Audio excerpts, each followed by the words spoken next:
Hi, I'm Felicia. And I'm Giancarlo. And this is our review of Lost Legends. Where did the legends go? Are these the legends that are lost? Must be, right? And this is what? A dragon? No, that's a tower. That's a tower? Of course, no, it's a dragon. I'm being sarcastic. In Lost Legends, players play as a member of a fantasy adventuring party going through 3 monster-infested levels and come out with the most legend points to become the most famed hero. In the box you'll find 5 hero boards with different characters. Each player will choose one and place it in front of them. 5 life and mana tokens, which each player will put on their gold frame space on each of the life and mana track on the board. 5 black experience marker, which each player will put on the 0 space of their experience track. 38 gold tokens of 1, 2, and 5 denominations, placing those in a pool. Each player will place a number of these on their player boards according to their starting wealth. 35 legend markers of 1s and 5s, placing them in a pool.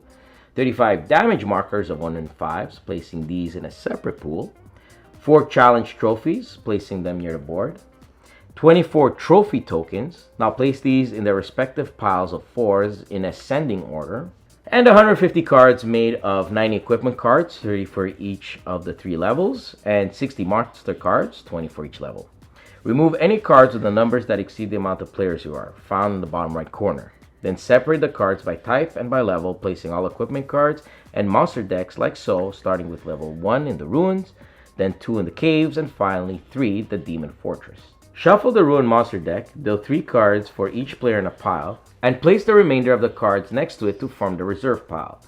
Do the same for the other 2 levels, determine the first player randomly, and you're now ready for adventure. Each level is played over 2 phases, Gear Up and Combat Monsters.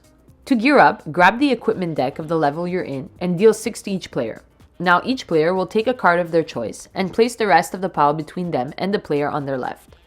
Essentially, gearing up is a draft. Now with the equipment card they kept, they can either equip it or enhance skills. To enhance skills, the player will flip their card 180 degrees so that the skill icon shows as thus, and then slide it to the top left corner of their hero board as such. You also gain gold based on the level you are currently exploring. 1 gold in the ruins, 2 gold in the caves, and 3 in the demon fortress. To equip a card, you'll need to pay the cost in gold, minus any discount you may have. Discounts are given if you have the right skill, and are cumulative. A couple of things to keep in mind when equipping. Each slot can only hold 3 equipments. The slots are weapons, armor, spells, and trinkets. Players cannot have any duplicate of cards. Weapons are restricted to 1 each from each type. Melee, range, or magic. Once all players have played their card, they grab the pile to their right and repeat the process 4 more times. The last card will be discarded, and players should have 5 cards on their board, ready for Phase 2, Combat Monsters. Starting with the first player, each player will flip a card from the monster pile of the level they're in and place it in front of their hero board. Place the deck near the middle of the table and reveal another monster, placing it next to the deck. There are steps to this phase, but for now, all you can do as first player is attack the monster. Now let's look at this closer. You'll have the name here, the type here, damage they receive modifier here, which range from double, half, or immune in the 3 types, melee, range, or magic, and experience and gold here when defeated. Attack damage and their health, and any special abilities here.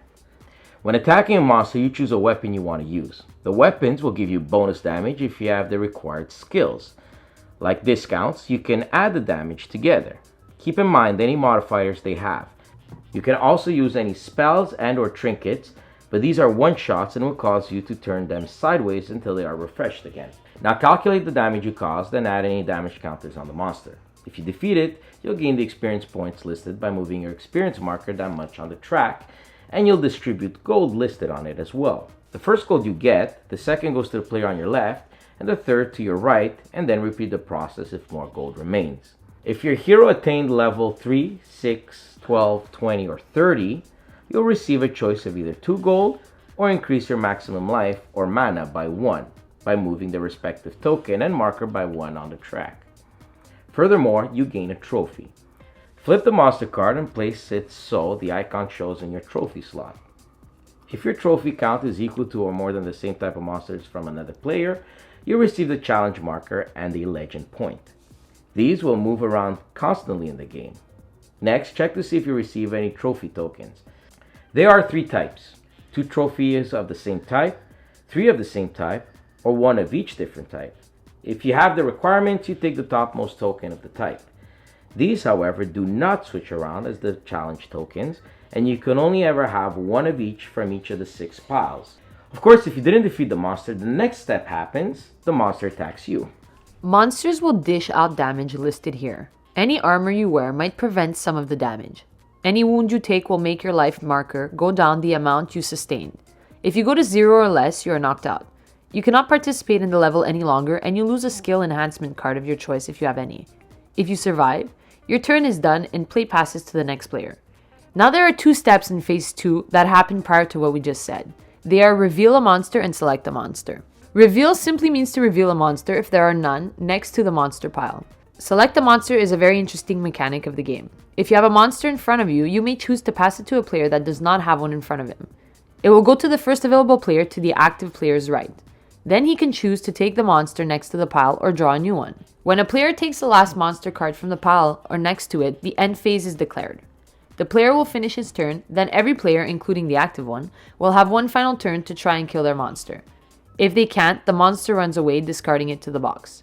The current level ends and players are awarded legend points for any challenge markers they own. 1 point each in the ruins, 2 in the caves, and 3 in the demon fortress. Refresh all spells and trinkets used, and determine the first player for the next level, which is the player with the least legend tokens. Gear up and repeat the process until level 3 is complete, which brings us to scoring. First determine who has the most and second most gold. They get 6 legend points, and 3 respectively. Then add up all legend tokens, legend points based on experience level, and legend points from trophy tokens. The player with the most wins. Lost Legends first off has great artwork, components, and design. And by design, I mean the little details of how the cards flip for the icons in their slots, and telling you what cards go in which slot with these card designs on the side. We just wish there was more cards for this game, which would add to replay value. And as much as there is a good deal of strategy and tactics from drafting and passing monsters along, the players can go through a very bad round depending on the luck they had in drafting and what monsters appears in front of them.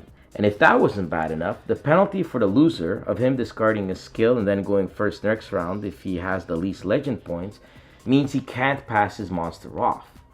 There's this runaway loser problem that I think could have easily been fixed with some mechanical tweaks. It really doesn't make it fun for the player knowing he can't catch up and there is 2 levels to go. It bothers me because the rest of the game mechanics are quite good, from trying to be first in different categories to get the trophy tokens, and gold being scarce makes it very tactical as to when you want to use a card as a skill enhancement to gain gold and when to use it when you want to level up. The downtime between players is not bothersome, but it is when you're knocked out and just see other players raking in the points. Still, for some reason, it does call to us once in a while and we'll play it again.